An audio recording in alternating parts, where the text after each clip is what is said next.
It was an important tool in the Arab Spring uprising. Now Twitter has changed its technology so it can censor messages on a country-by-country basis. It shouldn't be applied to any social media or social broadcast, but I guess what happened is due to the Middle East and due to the reform and the revolutions everywhere. Twitter declined an on-camera interview, but released a written statement. It read, "Until now, the only way we could take into account of those countries' limits was to remove content globally. Starting today, we give ourselves the ability to reactively withhold content from users in a specific country while keeping it available in the rest of the world." The choice is operate not at all or operate in a constrained way.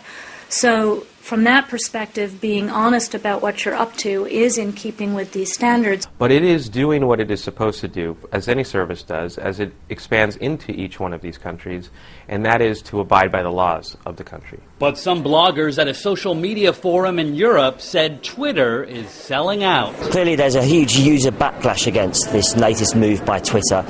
It was seen as one of the few platforms that was free of any kind of censorship. I'm afraid it's a slippery slope of censorship.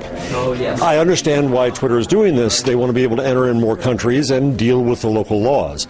But as Google learned in China, when you become the agent of the censor, there are problems there. Can you imagine a system where you couldn't say government stupid? Social networking censorship was the topic of discussion at this media law class near Twitter's headquarters in San Francisco. You can't prevent speech, and in China, where they have a lot of censorship for online, there's still ways to get around it. Twitter said it will post a censorship notice whenever a tweet is removed and share the removal requests it receives from governments. Haven Daily, Associated Press.